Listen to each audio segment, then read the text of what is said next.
Flula, how are you? Rachel, I have to ask immediately, just my brain needs to know. Behind your left shoulder is a poster. What is it? Inside Llewyn Davis, Ah, okay, great. the Got it. Oscar Isaac Thank you. movie. Yeah. Yeah. Um, Great. Thank you, please. that's it. The interview's done. Um, Done. to start, so you've played villains, as it were, in the past, but they are a little bit funnier and kookier, and this time you get to kind of be that like darker in like anti-hero and something. What for you is more fun, like playing that or getting to be that more like goofy version of a villain? Oh, if you're asking current Flula Borg now, it's being the version that you see in this movie. It's very, very fun to just play evil and just to be a bad, and there's no need to try to make him likable. There are still some humorous things, but like that wasn't the heart of this character slash gig. Mhm. And so that was very exciting for me because, as you said, I've played lighter things most of the time. So to be an a-hole is just a-okay with me. When did you ever think like in your career that you were like, yeah, I'm gonna go up against Dave Batista? That's insane. No, Dave Bautista is a WWE champion wrestler. I'm a man who beatboxed in his car for 10 years and uploaded those videos to YouTube. It's a very, very different origin story. So that is why it was exciting. And also, I had to hire a trainer. My trainer, Paolo Mascitti, shout out. He trains Superman currently. I was in a movie called The Suicide Squad, Mhm. and he trained me for that. And so I told him who I was going to be fighting, and he was like, "Oh, oof, okay, time to eat." So I had to get. How was that the first day on set though, when you like, because Dave Batista, I feel like is such a teddy bear, but then if you are eye to eye with him, it's just like, no, I'm just gonna walk away. He is both. Everything you said is true. And I just realized I will not be able to like slim down during the shoot. I'm going to have to keep eating as much beef jerky between takes. And so, listen, lots of beef jerky, lots of all the jerkies, name them, I ate them. And what did I bench press? Whatever they would put in my hands, I bench pressed it. I had to.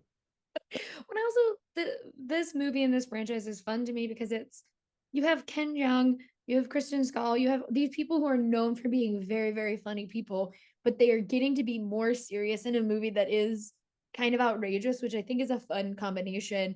What for you was kind of the draw of getting to play in that world? Because it is, comedians love being funny, but I think they also love doing things like this so that everyone's like, oh, they were serious in this one.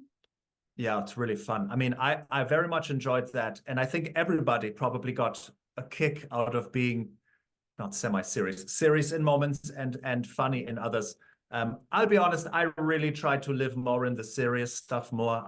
But listen, I'm a villain in this movie. Mhm. You got to be rude first. You got to lead. Some people lead with kindness. I lead with rudeness. That's Bishop Crane. It's just like when kindness will do, I will just be rude. That's correct. Yes. Or you're kind? No. Sorry. Suck it. Yeah. Well, and I think it really helps because this is about kind of Sophie and JJ and their and their relationship, and so it lets the kids have the funnier moments versus the adults. Was that Yes. fun to watch, like letting the kids have those moments and you guys getting to kind of just take a step back? Oh yeah. It's fun watching Sophie just destroy adults. Just verbally and physically. It's very enjoyable. Yeah, we all like that because all of us, when we were kids, imagined that that's what we would do. So Mhm. I like that I can go back and imagine that I would just be like an ass-kicking teenager. That sounds amazing. How great. Yeah. I mean, a dream, but also you get to be it's a chase. It's like one of the earlier scenes in the thing is you kidnapping somebody and then driving off in this car while a girl on a bike chases you. But when you're filming kind of those sequences, what is it like for you guys? Because it's fun for us to watch, but I'm assuming filming is not nearly as fun as it is to watch the sequence happen. Oh, it's so fun. Well, it's all about precision, Mhm. because when you do a lot of these like these scenes, like in that, how do I, yeah, in some of these scenes, there are things where you have to be very specific. and make sure you don't hit things and stop in certain places. And so I have a math background in my brain, so it's a dream for me. These kinds of things, when you like, life is chaotic. I need structure. I've said this before, but like, if you give me structure, I love it. So that's Mhm. why those things are so fun for me, because I'm like, oh, I know exactly what I'm supposed to do. This is great. When how is it though, like when you're doing a fight sequence?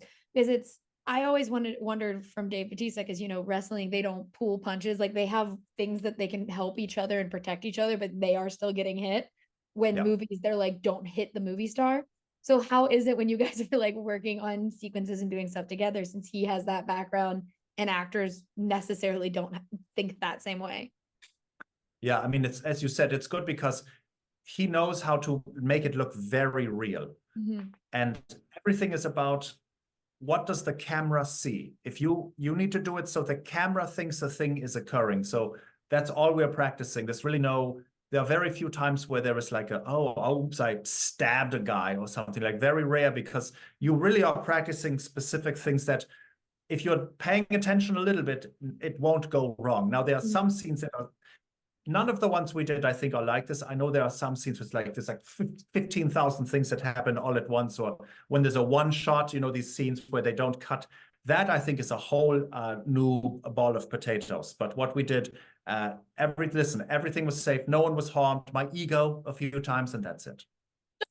When also, I like that this movie is set in Italy. I think it's like you have this kid who in the first movie really wanted to be a spy. Now she's kind of like, I also still want to be a teenager, but Yeah. set in like beautiful historic Italy. And when you guys are kind of filming these things and having to remember, like, oh yeah, this is Rome.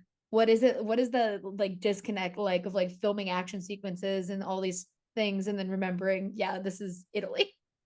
Oh, it's insane. The driving sequence you referenced is in the middle, is in Rome. We are next to 2,000-year-old buildings. It's insane. It's very, very confusing that that's where we are shooting this. I feel like no one should be allowed to do this. I'm glad we were. And I guess it's not that uncommon, but wow, I feel like I really am getting away with two things. One, shooting in these places, and the other thing, being a rude bad boy. So fun. Well, and like, what is it about like Italy? Because we also have the Mission Impossible movies where they're driving cars down like these So, historic stairs, and you're like, you're destroying history right now. But and now it's this where she like runs up a wall. I'm like, that wall was probably like thousands of years old, and she just did a kick flip over it.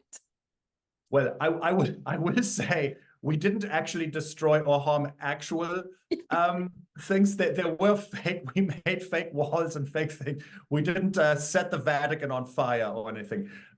But we are driving near those things, and we are in these neighborhoods. I mean, I guess maybe I harmed a cobblestone. That's true. I may have damaged a 2,000-year-old cobblestone, but no, the actual things were not exploding. Some the Trevi Fountain. We didn't do anything there. So Julius Caesar's ghost is gonna be like, that he was is. my Yeah. cobblestone. He's like, first you took my salad, now you ruined my city. Unacceptable. Uh, our last quick question. I do love how fun these movies are, and I think it is because the kids get to have the fun and the adults are like Yeah. so serious about it. For you, what was the most exciting part about getting to be in the second film? Oh, well, I would say getting to work with all of these actors that I've known some and worked together with some of them in small things.